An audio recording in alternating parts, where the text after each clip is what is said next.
de Planificación para el Desarrollo Económico-Social. Es decir, seguimos en el tema del SPI, que es el plan, pero dentro de ese plan hemos hablado que existe ciertos niveles de planificación y uno de ellos es el Plan Nacional de Planificación para el Desarrollo. Para ello vamos a ver un documento que nos va a permitir ver en qué consiste este Plan Nacional de Desarrollo Económico y Social. Para empezar, Bolivia nace como república, ¿cierto? Y a partir de ello se ha suscitado una serie de acontecimientos en nuestro país. Desde el año 1825 hasta el 2005 aún permanecen las desigualdades y eso se ve en el día a día dentro de nuestro país, y producto de esos hechos también se va promoviendo la desigualdad económica. Es decir, hay algunos que ganan más, otros que ganan menos. En la política, de la misma forma, solamente existe un determinado grupo de familias, podríamos decir, que se hacen cargo del poder político. Eso origina una desigualdad para la mayoría. En muchos de los casos se ha llegado a excluir a la mayoría indígena originaria campesina del derecho a ejercer la política y bueno, todos esos elementos ha hecho que exista una brecha entre lo que es los pobres y los ricos. Este tipo de hechos que les voy mencionando ha originado una ausencia, podríamos decir, de la presencia del Estado. Entonces nosotros ya conocemos qué es Estado, ¿no es cierto? Es ese contrato que les hablábamos, ese contrato social, ese contrato entre el gobernado y los gobernadores, ese contrato que tiene que existir. Y de acuerdo a la teoría, no existía el Estado en nuestro país, no había ese contrato social. ¿Por qué? Porque no había ese convenio que debería existir entre los gobernados y los gobernadores. En ausencia de ello, ha permitido de que muchos sectores sociales comiencen a tener una disconformidad sobre sus gobernados. Entonces, estos hechos han permitido de que comiencen a surgir nuevos líderes dentro de nuestro país, y esos líderes han comenzado con luces y sombras. Muchos pensarán que está muy mal, otros pensarán que está muy bien. Bueno, eso es un criterio que no quisiera entrar en polémica, pero que cada uno ya tiene. Lo único que quiero decirles es que ha habido un cambio, y eso es real, eso se puede ver, y ese cambio se ha suscitado a partir justamente de esa revolución. En nuestro país ha habido varias revoluciones. Una ha sido la revolución del MNS, eh, donde ha marcado un hito, donde muchas personas y las mujeres han comenzado a votar el voto universal. Ha habido una relación entre lo que es el campo y la ciudad. Posteriormente ha habido otro que es la parte de la revolución del MAS, donde ellos indican que ha habido una revolución democrática y cultural que orienta a construir un Estado. Aquí viene digamos, el aporte que está dando este partido, que es un Estado plurinacional y comunitario. Estos hechos han permitido de que el pueblo boliviano sufra una serie de transformaciones en sus estructuras sociales. de acuerdo a ciertos estudios, se indica que nuestro país siempre ha sido coloniado, ha tenido un sistema colonial. Y eso también es cierto, ¿no? Porque, bueno, nada tampoco hemos creado nosotros, ¿no es cierto? Hemos tenido que asumir culturas ajenas, que pueden ser buenas, pueden ser malas, pero finalmente han sido un instrumento para seguir viviendo, sobreviviendo, y si bien este tipo de culturas ajenas a la nuestra, en muchos casos han sido favorables y en otros casos desfavorables. Y con el afán de no perder este hecho, un segundito por favor.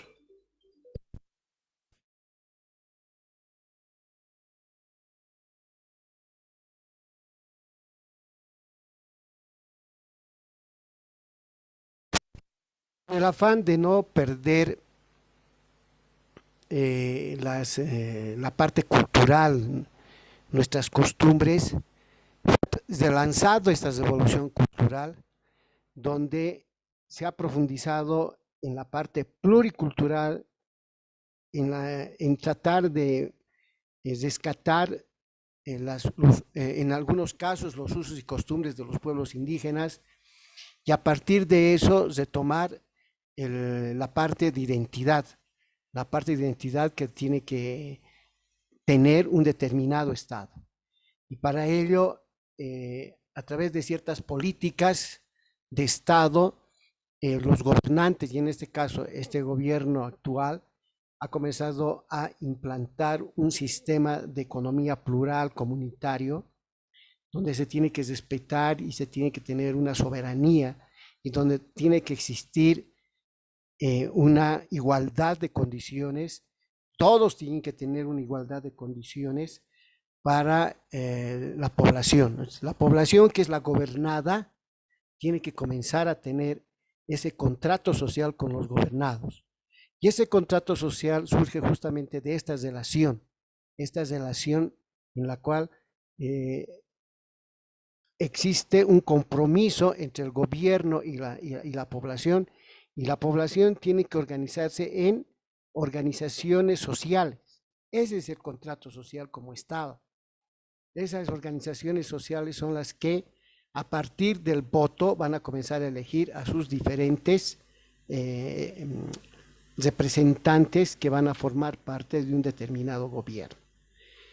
Estos hechos les comento porque son importantes, porque muchas de las políticas que se han comenzado a implementar en nuestro país, dentro de lo que es el Plan de Desarrollo Económico Social, están siendo justamente debido a este análisis que han hecho muchos de los sociólogos, antropólogos, economistas, para poder diseñar este Plan Nacional de Desarrollo Económico Social. Y una de ellas es, por ejemplo, el vivir bien. El vivir bien tiene una profunda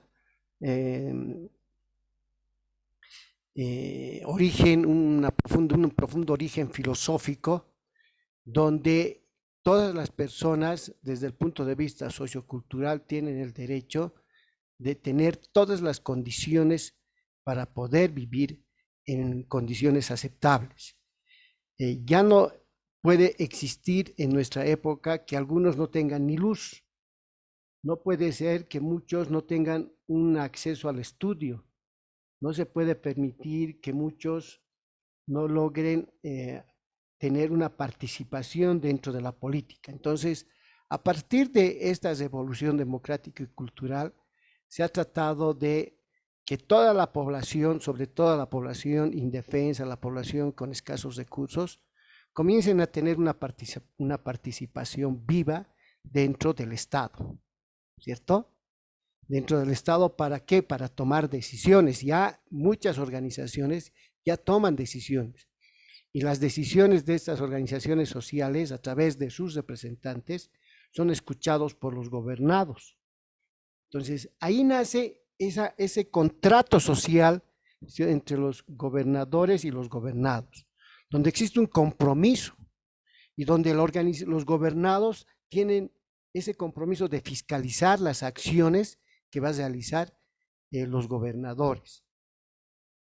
Este del vivir bien tiene esa preponderancia de que la población puede participar en cada una de ellas, en rubro de la parte económica, en la parte política, en la parte tecnológica, en la parte de la educación, en cada uno de los rubros que el Estado maneja.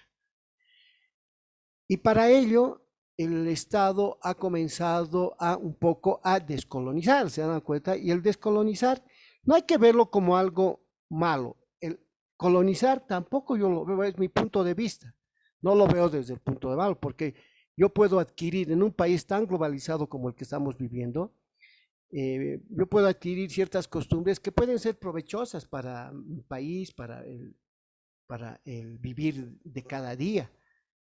Hay algunas cosas que sí pueden afectar, entonces yo tengo la posibilidad como país de rescatar lo bueno y hacer a un costado lo malo.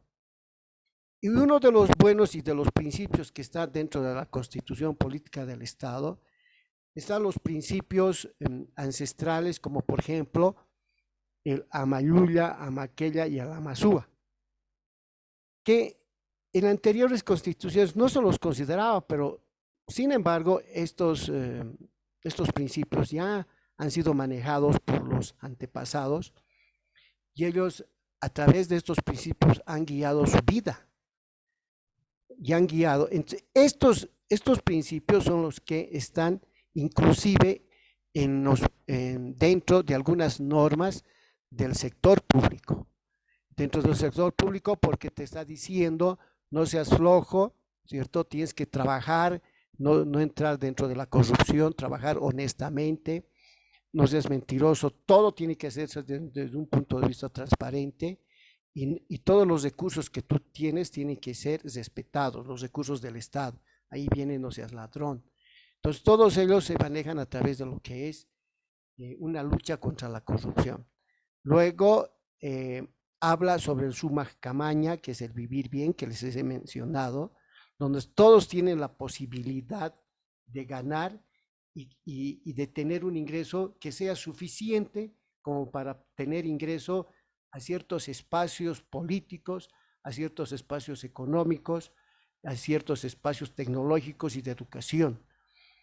Todos estos también están dentro otros principios desde el punto de vista guaraní, por ejemplo, que habla del ñanendereco, vida armoniosa, el teco cabi, vida buena, el ibe maraey, tierra sin mal, y el japac ñan, que es el camino o vida noble. Entonces, todos ellos también están dentro de la Constitución Política del Estado como principios éticos y morales para el comportamiento de nuestra sociedad y sobre todo para el comportamiento de aquellos que manejan los recursos del Estado. Y en este entendido, el vivir bien es una filosofía de vida, ¿no es cierto?, que busca un equilibrio con uno mismo y con los demás. O sea, nadie puede ser explotador ni el otro tiene que sentirse explotado. Y de tal manera que puede la persona moverse sin ningún tipo de presión y más bien moverse de una manera libre en todos los aspectos de la vida. En la vida del hogar, el vivir bien es tener un hogar donde pueda, a través de su hogar, los padres, las familias, tener un ingreso para poder sobrevivir, no ni sobrevivir, vivir bien, y que tengan la posibilidad de esas familias hacer estudiar a sus hijos y que estos hijos respondan y puedan ser privilegiados por las bondades que el Estado le puede dar. Entonces el vivir bien va como una filosofía de vida que se va dando. El vivir bien también es una visión que nace de las naciones y pueblos indígenas. Ustedes saben bien que nuestro país tiene 36 naciones. Dentro de ellas, cada una tiene una visión diferente. Y dentro de eso hay que saber respetarla. Hay naciones que son del sector andino, del Oriente, del Chaco, y cada una de ellas tiene su forma de ver la vida. Pero dentro de la Constitución se va respetando esa razón de vivir, esa forma de encarar la vida. Hay muchos que pueden ser muy trabajadores, muy trabajo colectivo, otros pueden, no, son más nómadas, hay el sector chiquitano, el sector del Oriente, hay sectores indígenas que no están en un solo lugar, sino van yendo van paseando por todo el Chaco, por todo el Oriente, pero hay que respetarles esa su razón de vivir. Entonces, estas 36 son 36 naciones que son reconocidas dentro de la Constitución y que aceptan cómo tienen que vivir, sin tratar de influir desde el gobierno su manera de ver las cosas. No, se respeta. Cada uno se debería respetar. Esto desde el punto de vista de las naciones. Y como cada una de ellas también tiene su lenguaje, lo mismo sucede. Por ejemplo, la persona que habla aymara, la persona que habla quechua o guaraní u otro tipo de idioma, se le tiene que respetar y se le tiene que enseñar en ese propio idioma. Hay muchas naciones indígenas que son sumamente inteligentes y que se les va a enseñar la educación, se va a guiar a través de sus propios usos y costumbres, y no tratar de imponer. Ahí nace un poco la lucha del coloniaje, ¿cierto? Tratar de que uno no imponga. Entonces, el momento que estás imponiendo, ya estás colonizándole tus principios, tu manera de ver las cosas. Cada uno hay que respetarla, ahí viene la tolerancia. Cada uno tiene su forma de ser. Yo no puedo ir donde ustedes hagan esto, como deben vestirse de esta manera, tienen que producir de esta forma. No, ustedes tienen la libertad de elegir, ¿cierto? Su manera de ver y apegándose a ciertos aspectos que ustedes vean conveniente. Nadie va a presionar a nada. Y de esta manera está construido en la Constitución, respetando cada uno de las naciones que tiene nuestro país.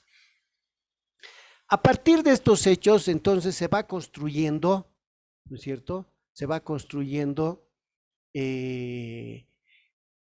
la parte de nuestro Plan Nacional de Desarrollo, que indica que es un Plan Nacional de Desarrollo Bolivia digna, soberana, democrática y productiva.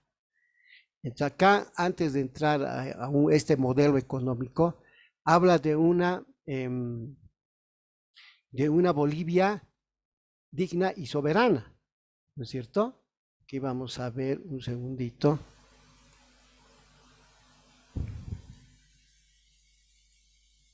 Entonces, habla de una Bolivia digna y soberana. Habla sobre la Bolivia democrática, habla sobre la Bolivia productiva y habla sobre la política digna. Entonces, acá, por ejemplo, ¿qué quiere decir la Bolivia digna? En la Bolivia digna, dentro de los principios y pilares que va a tener el Plan Nacional de Planificación, está la erradicación de la pobreza y la inequidad, de manera de lograr un patrón equitativo de distribución de ingresos, riqueza y oportunidades. Acá no tiene que existir quien gana menos, ¿no es cierto? O alguien que gana más que el resto. Tiene que haber un equilibrio dentro del manejo de los recursos que maneja el Estado, e inclusive dentro de lo que es el sector privado. Habla sobre una Bolivia democrática, es donde la construcción de una sociedad y Estado plurinacional y sociocomunitario, donde el pueblo ejerce el poder social, ¿cierto?, a través de las organizaciones sociales, y que es corresponsable de las decisiones sobre su propio desarrollo y del país. Ya forman parte del Estado, es decir, de ese contexto social que nosotros habíamos hablado en la parte del Estado, donde acá ya el pueblo, la población en su conjunto, comienza a tener representantes y comienza es más, a fiscalizar y controlar lo que los gobernantes realizan, desde un principio obviamente democrático. Habla sobre la Bolivia productiva, en la cual está orientada hacia la transformación el cambio integrado y diversificación de la matriz productiva, logrando el desarrollo de los complejos productivos integrales y generando excedentes, ingresos y empleo con la finalidad de cambiar el patrón primario exportador excluyente. En este caso, lo que está queriendo a través del modelo económico comunitario es de que existan y sobre todo se fomente de que las partes productivas no solamente sean empresas de materias primas, como siempre ha sucedido en nuestro país, sino que sean empresas con un valor agregado. Es decir, si nosotros producimos quinoa,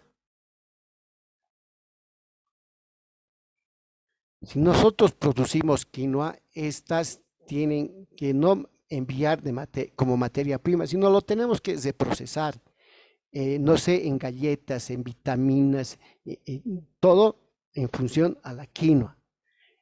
Si producimos durazno, lo mismo, podemos no solamente durazno como fruta tratar de exportar, sino más bien exportar con un valor agregado a través de envasados, a través de ciertos jugos, qué sé yo. Entonces, a eso llamamos la Bolivia productiva, donde cada sector dentro de esta matriz productiva, cada sector andino, el sector el sector andino, el sector de los yungas, el sector del Chaco, el sector oriental, comienzan a tener mayor producción de acuerdo a su lugar de origen, y tratar de que no produzcan materias primas que sean de insumos, sino aquellos productos que sean con valor agregado. Motivo por el cual ahora sí se está creando ciertas empresas donde se está dando mayor énfasis en el diseño de la producción final. Luego tenemos la Bolivia soberana. Es otro pilar muy importante dentro de la Planificación Nacional de Planificación, donde permite a partir de la Constitución del Estado como un factor internacional soberano, autodeterminado, con identidad propia, mediante una política exterior que oriente la acción política y diplomática con presencia de los pueblos y defensa sostenible de los recursos naturales y de la biodiversidad. Acá lo que quiere decir es que nuestro país, Bolivia, ya en el mundo externo, tiene que ser respetada. Es decir, no pueden venir, vamos a hablar desde el punto de vista político, no se puede no puede venir ninguna transnacional, ninguna ideología externa que influya en el comportamiento de la ciudadanía de nuestro país, sino todas estas políticas que son de índole político para poder gobernar, tienen que nacer de nuestro propio país, respetando nuestras costumbres. Entonces, no importando ciertas ideologías que pueden ir en perjuicio de la política de nuestro país. Entonces, desde el punto de vista político, no debería suceder. Desde el punto de vista económico, lo mismo. Tiene que crearse una economía propia, una economía sin influencia externa, una construcción de un modelo económico que sea a partir de la construcción de los propios bolivianos y no de extranjeros. Tiene que existir una cultura respetando la nuestra y que no vengan a imponernos culturas ajenas. Tiene que existir una soberanía tecnológica también, una tecnología donde nosotros podamos construir nuestra propia tecnología y no tratar de importar de otros. Bueno, y así sucesivamente. Vamos a ver nosotros más adelante los 13 pilares fundamentales que se habla dentro de lo que es el sistema de la planificación para el desarrollo. Pero acá vemos estos 4 factores importantes para que ustedes vean cómo está elaborado el Plan Nacional de Planificación, donde tiene que tener una cohesión, tanto la Bolivia digna, democrática, productiva y soberana. Cada uno tiene que tener una interrelación para que la misma surta efecto de manera positiva. No sé si tienen alguna pregunta.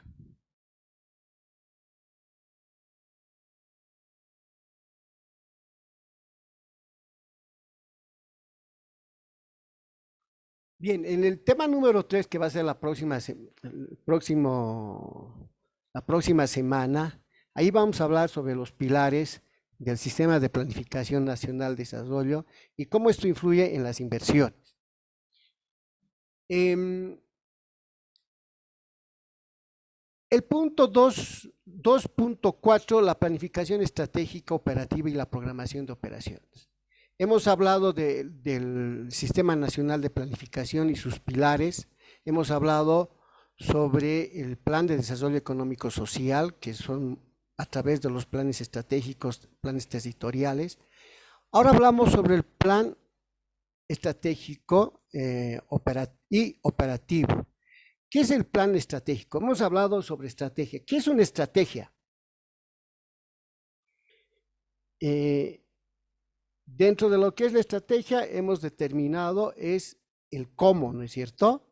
Cómo nosotros vamos a lograr desarrollar algún tipo de procedimiento para hacer frente a ciertos aspectos del plan que uno va a obtener. Entonces, todo plan tiene que tener una estrategia. Y dentro de ese plan, esto que no se olviden, es el procedimiento que nosotros vamos a utilizar dentro de nuestra institución. Y en este caso preciso, dentro de lo que es el plan estratégico, nos encontramos con el plan estratégico institucional que se da en cada una de las instituciones del sector público. Es un instrumento de planificación de mediano y largo plazo que debe ser elaborado por cada entidad y órgano público, defendiendo los objetivos y estrategias y los programas a realizar para su logro. Bueno, este plan estratégico, señores estudiantes, se desarrolla a partir del mes de octubre. Este plan estratégico tiene mucha relación con la parte presupuestaria. En el sector público hay un plan plurianual. Este plan plurianual es desarrollado por cada una de estas instituciones del sector público y van elaborando en función a ciertas metodologías que el órgano rector les van enviando. Entonces, este plan estratégico tiene mucha relación con el Plan Nacional de Desarrollo Económico Social. Y este plan general, yo les voy a enviar, ya ha sido diseñado hasta para el año 2025. Teníamos hasta el año 2020. Ahora han hecho para hasta el 2025. O sea, ya ha sufrido algunos cambios y es más, ha habido hasta problemas dentro de lo que es algunas instituciones que han sido afectadas. Este plan estratégico institucional está muy ligado a la parte presupuestaria. Y eso es verdad porque dentro del plan estratégico muchos de los recursos presupuestarios están orientados a otros factores dentro de este plan estratégico. Entonces, eso puede ser motivo de observación, puede ser motivo de análisis, donde ustedes van a poder observar dónde más se debería invertir en este plan estratégico. Vamos a invertir más en la parte de educación, vamos a invertir más en salud, vamos a invertir más, no sé, en defensa del Estado. Entonces, ahí yo les lanzo una pregunta, ¿no es cierto? ¿Ustedes qué piensan dentro de un plan estratégico? ¿El Estado dónde debería invertir más? Buenas noches, licenciado.